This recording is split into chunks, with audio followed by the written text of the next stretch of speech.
Serie B-Win, tutti i colori della passione. Settima giornata della Serie B-Win. Allo stadio Pietro Barbetti si affrontano Gubbio e Verona. I padroni di casa sono alla ricerca del primo successo in campionato.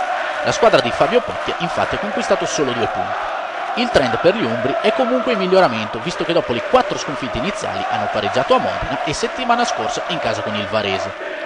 Il Verona invece ha raccolto finora 10 punti, frutto di 3 vittorie, 2 delle quali in trasferta. Gli uomini di Mandorlini sono reduci dalla vittoria in rimonta di Ascoli, dove si sono imposti per 2-1.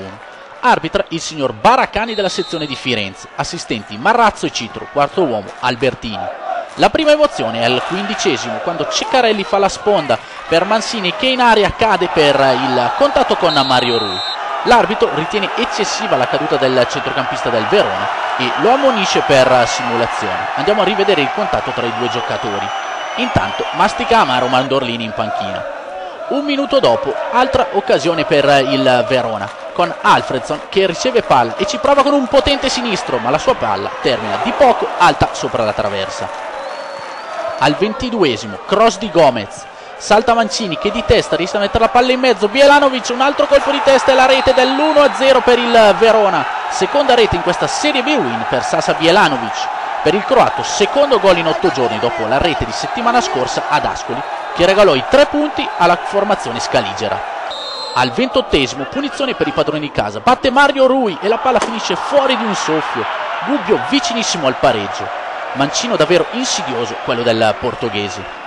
2 minuti più tardi ci prova Ciofani che riceve palla in aria, si gira e conclude questo diagonale che viene deviato con la palla che termina di poco a lato della porta di Rafael. Il Verona si avvicina al raddoppio al 39°, quando su questo cross di Jorginho Mancini non arriva alla palla per un niente.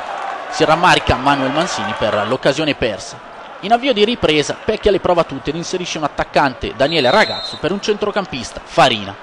La prima occasione però al 49° è per il Verona con Gomez che conquista palla, prova questo tiro a giro di destro con la sfera che termina a lato di un soffio. Un minuto dopo è invece Ciofani ad andare vicino al gol, la sua conclusione e Rafael devia la palla in calcio d'angolo. Bella la conclusione dell'attaccante del Gubbio, sulla quale il portiere brasiliano si fa trovare pronto. Al 52° Bazzofia è molto abile e lesto a rubare palla a Kanji ed entrare in area con il difensore del Verona che lo stende in area e per l'arbitro Baracani è rigore. Andiamo a vedere nel replay l'astuzia di Bazzofia che ruba palla e viene poi steso da Kanji. Dal dischetto va Ciofani che batte Rafael per l'1-1. Seconda rete in questa Serie B-Win per Ciofani. Succede veramente poco nella seconda parte della ripresa, con Sandreani che ci prova da fuori area ma conclude abbondantemente sopra la traversa. Dall'altra parte invece si fa vedere Ferrari che in questa occasione salta Caracciolo, entra in area, prova di destro, la conclusione però viene smorzata ed è facile preda per Donnarumma. L'ultima emozione nel finale quando Maietta termina a terra con l'arbitro che però fa proseguire fra le proteste della panchina del Verona. Andiamo a rivedere nel replay il contatto in aria. Finisce 1-1 fra Gubbio e Verona, ancora senza vittoria gli uomini di Pecchia la cui panchina traballa. Per gli scaligeri invece terzo risultato utile consecutivo.